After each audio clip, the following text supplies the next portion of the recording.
Сәлем достар, қалайсыздар? Сіздермен бірге Easy English Eva тобы. Бүгін сіздермен бірге шартты сөйлемдер тақырыбын жалғастыратын боламыз. Өткен сабақта біз сіздермен real conditions, яғни шындығында болуы мүмкін шартты сөйлемдердің түрлерін танысқан болатынбыз. Бүгін енді сіздермен бірге unreal condition, яғни болуы мүмкін емес шартты сөйлемнің түрлерімен танысамыз. Қараңыздар. Біз деген unreal condition, яғни біздің өзіміздің ойымыздағы болуы мүмкін емес, осы жақтағы және өткен жақтағы іс-әрекеттерді сипаттау үшін қолданамыз. Яғни біздің өзіміздің қалауымызды, бірақ ол болуы мүмкін емес болса, соны айту үшін біз unreal condition-ды қолданамыз. Unreal condition-ның үш түрі бар. Өткен сабақта айттық: second conditional, екінші шартты сөйлем, third conditional, үшінші шартты сөйлем және mixed conditional, араласқан шартты сөйлем. Мысалы, қараңыздар. If I owned a car, I will drive to work. Яғни, егер де менің машинам болғанда, мен жұмысқа машинамен баратын едім. Яғни, бір нәрсені біз армандап тұрмыз, ойлап тұрмыз, бірақ шын мәнінде бізде машина жоқ. Келесі third conditional, мысалы, if I had studied harder, I would have passed last week's test. Яғни, егер де мен сабақты жақсырақ оқығанымда, көбірек оқығанымда, мен кешегі өткен аптадағы тестті тапсырған болар едім. Яғни, өткен жақтағы бір іс-әрекеттің басқаша болғанын қалайтынымызды айту үшін қолданып тұрмыз. Mixed condition, мысалы, if I had finished my work yesterday, I wouldn't be so stressed out today. Егер де мен жұмысымды кеше бітіріп тастағанда, бүгін осылай стресста болмайтын едім. Яғни, бұл да біздің қазіргі кезде өзгерте алмаймыз, бірақ солай болғанын қалайтынымызды айту үшін қолданатын шартты сөйлемнің түрі. Сонымен жалғастырайық. Енді бүгін бізде сонымен қатар біздің бір нәрсені, яғни осы шақта басқаша болғанын қалайтынымызды айту үшін шартты түрде қолданылатын конструкция бар. Ол I wish деп аталады. Яғни, бұндай сөйлемдерде біз бірінші wish-ті қолданамыз, одан кейінгі сөйлемді past simple-да қолданамыз. Мысалға, I live near the beach, but I wish I lived near the mountains. Мен негізінен жағалаудың, судың жағасында тұрамын, пляжда тұрамын, бірақ мен таудың жағасында тұрғанды қалаған болар едім. I wish мен қалаған болар едім, нені таудың жағасында тұрғанды. Яғни, I live дегенді біз past simple-да қоямыз. Сондықтан бұл да шартты сөйлемнің бір түрі. Немесе my friend is so busy that he has no time for me. I wish he didn't work so much. Яғни, менің досым өте жұмыс басты және оның маған деген уақыты жоқ. Мен қалар едім, I wish оның соншалықты көп жұмыс жасамаған. Didn't work. Мына екінші I wish, яғни біз шартымыз, ал оның результаты екінші сөйлем past simple-да тұрады. Енді қараңыздар, бүгін сіздермен бірге second conditional екінші шартты сөйлемнің түрімен танысамыз. Second conditional-ды біз қолданамыз, яғни қазіргі сәттегі белгілі бір нәрсенің басқаша болғанын қалайтынымызды айту үшін. Мысалға, if I lived near the mountains, I would go hiking every weekend. Егер де мен таудың жағасында тұрған болсам, мен күнде тауға жаяу шығып барған болатын едім. Яғни, бұл қазіргі сәттегі біздің қалауымызды білдіріп тұр. Бірақ қазір мен дәл шын мәнінде таудың жағасында тұрмаймын, сондықтан күнде тауға жаяу серуендеу мүмкіндігім жоқ. Бірақ сондай болғанын қалар едім деп айту үшін біз second conditional-ды қолданамыз.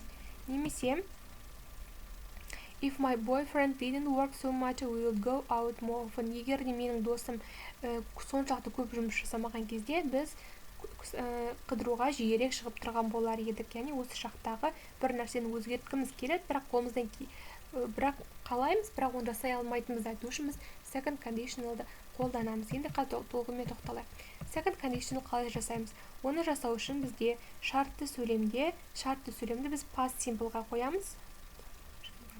Past simple-да тұрады, ал оның результаты main clause, бұл бізде would, might, could деген осы үш түрлі модальдық етістіктерге infinitive, яғни етістіктің алғашқы формасын жалғау арқылы жасалынады. Мысалға, if I had a lot of money, I would buy a big house.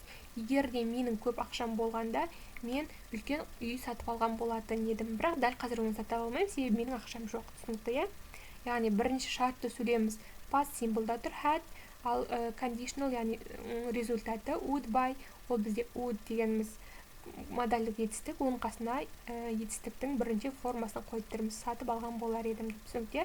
Немесе if I knew his number, I would phone him. Егер де мен оның нөмірін білгенімде, мен оған хабарласар едім. Бірінші сөйлем, шартты сөйлем бізде past simple-да тұр, ал мына жерде біз would, одан кейін етістіктің бірінші формасын қолданып тұрмыз. негізінен second condition'ды біз қолданамыз, яғни результаты анық емес, немесе анық нақты екенін біліп тұрсақ. Мысалға, if Peter asked Karen out, she would say yes. Егер де Питер Каренді қыдыруға шақырған болса, ол келіскен болар еді, бірақ ол оны шақырған жоқ. Түсінікті? Немесе might'ты біз қолданамыз, would'ты қолданудың жолы. Might'ты қолданамыз, яғни оның результаты болуы мүмкін, немесе болмауы мүмкін, белгісіздік жағдайында. Мысалға, if Peter asked Karen out, she might say yes, or she might say no. Яғни Питер Каренді шақырған кезде ол я деп айтуы да мүмкін еді, жоқ деп айтуы да мүмкін еді. Түсінікті? Could'ты қолданамыз, егер де біз болуы мүмкін деп айту үшін. Мысалға, if I had $1 million, I would buy a helicopter. Егер де менің $1 миллион болған кезде, менің вертолет сатып алуға мүмкіндігім болған болар еді. Яғни біздің бір нәрсені жасай алған болатын едік деп айту үшін. Немесе I could live in a mansion, I could quit my job. Егер де мен яғни қараңыз, I could live in a mansion, I could quit my job. Егер де мен особнякта немесе сарайда тұрған болсам, керемет қымбат үйде тұрған болсам, мен жұмысымнан кетіп, жұмысымды тастап кеткен бола алатын едім. Яғни бұл болуы мүмкін, possibility, бір нәрсені жасай алуымыз мүмкін деп айту үшін осы could'ты қолданамыз. Үшеуінің қолдану мағынасы осы. Келесі. Енді тест орындаймыз. Which is correct? Қай жауап дұрыс, соны табайық. If I was rich, I would buy a boat. Немесе if I were rich, I would buy a boat. Бұл жерде қараңыздар, айырмашылық was бен were. Негізінен екінші шартты сөйлемде біздер зат есімнің көпше түрде немесе жекеше түрде тұрғаны қарамастан біз әрқашан were-ны қолданамыз, was-ды емес. Түсінікті? Негізінен ереже бойынша әрқашан біз were-ны қолдануымыз керек. Мысалға, if I were rich, I would buy a boat. Егер мен бай болғанда, мен қайық сатып алған болар едім. Немесе, if Dana were right now, she would agree. Яғни, Дана қазір осы жерде болғанда, ол келіскен болар еді. Данада I, екеуі де зат есімнің жекеше түрде тұрған болса да, біз бұл жерде was емес, were-ны қолданамыз. Себебі бұл second condition. Was да қолданылуы мүмкін, бірақ бұл көбіне тек informal, яғни ауызекі тілде, ресми емес тілде қолданылады. Бірақ жазбаша түрде, ресми тілде әрқашан барлық жақтарда жекеше түрде, көпше түрде де біз were-ны қолданамыз. Келесі. Так, жалғастырамыз. Мысалға қарайық. Джек, яғни ол үй сатып алғысы келіп тұр, бірақ оның үй сатып алатын ақшасы жоқ. Соны айту үшін біз second condition қолданамыз. Мысалға, яғни ол айтып тұр, if I had a lot of money, I would buy a big house. Менің көп ақшам болғанымда, мен үй сатып алған болар едім. Түсінікті, немесе осы сөйлемді біз second condition түрі, егер де I wish, мен қалаймын мына үйді сатып алғанда деп айту үшін біз I wish конструкциясын қолданатын болсақ, біз былай айтамыз, I wish I had a lot of money to buy a house.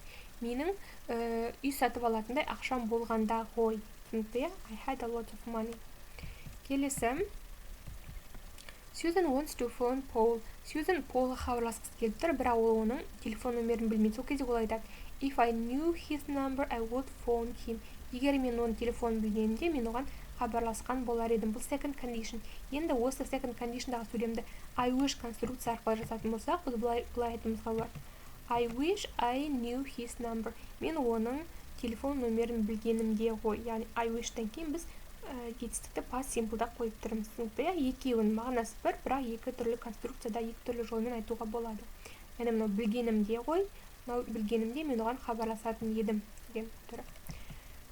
Так, келесі енді практикалық бөлімге көшейік. Мына жерге бос орындар толтырамыз, қараңыздар.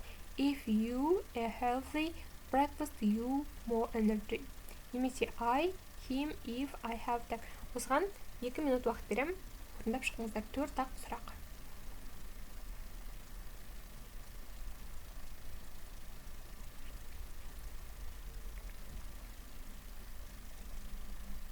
Жақсы, видеоны тоқтатып қойып орындаңыз, сосын енді бірден жауабына көшейік. Қараңыздар, бірінші. If you ate a healthy breakfast, you'll have more energy. Егер де сен пайдалы таңғы ас ішсең, сенің көбірек энергияң болған болар еді. Түсінікті, немесе егер мен оған хабарласқанда I will call him, мен оған хабарласқан болар едім егер де менде оның номері болғанда. Түсінікті, иә? Келесі, if he were more organized, he wouldn't forget so many things. Ол кішкене жинақы болған кезде соншама нәрсені ұмытпаған болар еді. Немесе, how long would it take if we hired someone to do this work? Егер де біз қанша уақыт кететін еді, егер де біз басқа адамды осы жұмыс жасауға жалдаған кезде. Түсінікті, иә? Бұл second conditionның сөйлемдері. Енді қараңыздар, first condition мен second conditionның айырмашылықтары қандай, соған тоқталып өтейік. Мысалға, мына сөйлемде біріншінде if John runs fast, he will win the race. Яғни бұл first conditionда тұрған, бірінші шартты сөйлемде тұрған сөйлем. Қараңыздар, егер Джон қатты жүгірсе, ол жарыста жеңіске жететін еді. Бұл яғни possible болуы мүмкін, егер қаттырақ жүгірсе, ол жетуі мүмкін деген айту үшін қолданамыз. Бұл first condition. Ал second conditionда if John run fast, he would win the race. Яғни бұл жерде second condition, егер Джон қаттырақ жүгіре алған болғанда, ол жеңген болатын еді. Бірақ бұл болмайды, себебі Джон қатты жүгіре алмайды. Түсінікті, иә? Бұл second condition. Мына жерде егер ол қатты жүгірсе, ол жеңе алатын еді. Бұл first condition. Екінші, егер Джон қатты жүгіргенде, ол жеңген болатын еді. Бірақ ол қатты жүгіре алмайды. Соны айту үшін біз second condition қолданып тұрмыз. Қараңыздар, first condition, second conditionның айырмашылығы, ол екеуі де present пен future-ны білдіру үшін қолданады. Бұл жерде уақытқа қатысты ешқандай айырмашылық жоқ. Бұл жерде айырмашылық, яғни probability, яғни болуы мүмкін немесе мүмкін еместігін көрсету үшін. First condition ол мүмкін, яғни іс-әрекетті егер бір рет жасасаңыз, результат ретінде жаңа бір басқа нәрсеге қол жеткізуіңіз мүмкін деп айту үшін қолданамыз. Ал second conditionда, яғни ол мүмкін емес, сен қанша жасасаң да ол жасау мүмкін емес. Соны айту үшін қолданамыз. Сонымен сабағымыз аяқталды.